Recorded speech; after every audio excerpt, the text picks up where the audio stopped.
Time యూపీఎస్సీకి tuitions only in Tirumala IAS institute Chaitanyapuri. Call చేసి ఇప్పుడే జాయిన్ అవ్వండి. అమ్మాయి పెళ్లయ్యాక అత్తారింటికెళ్లి అక్కడ వారితో కలిసిపోతుంది. పెళ్లైన తర్వాత మహిళ భర్తతో కలిసి సాగుతుంది.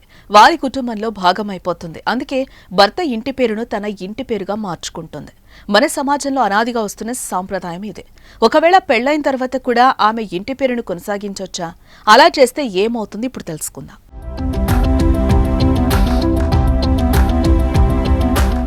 చట్టం ప్రకారం పెళ్లైన తర్వాత మహిళ తన ఇంటి పేరును మార్చుకోవాల్సిన అవసరం లేదు.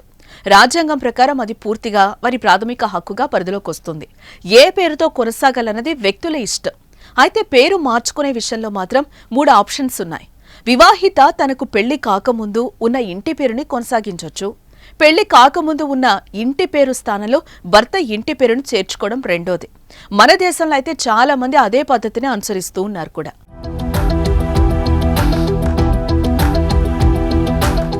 ఇక ఇందులో మరో విధానం ఉంది. పెళ్లి కాకముందు ఉన్న ఇంటి పేరు మార్చుకోకుండానే భర్త పేరును కూడా చేర్చుకోవడం మరో విధానం. అదే తన పేరు చివర్లో భర్త పేరును చేర్చుకోవడం. మరో పక్క సమస్యలు రాకుండా ఉండాలంటే పెళ్లి కాకముందున్న పేరుతోనే పెళ్లైన స్త్రీ కొనసాగితే భవిష్యత్తులో న్యాయపరమైన సమస్యలు ఎదుర్కోవాల్సి వస్తుంది.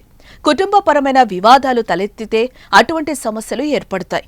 అప్పుడు ఆ మహిళ గుర్తింపునకు సంబంధించిన ప్రశ్నలు ప్రశ్నార్థకంగా మిగులుతాయని నిపుణులు హెచ్చరిస్తున్నారు.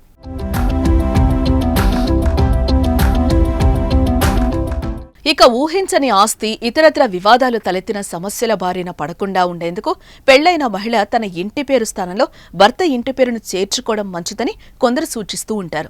ఒకవేళ పేరు మార్చుకున్నట్టే అయితే ఆ తర్వాత ఇతర డాక్యుమెంట్లలోనూ ఆ మేరకు మార్పులు చేయించుకోవాలి.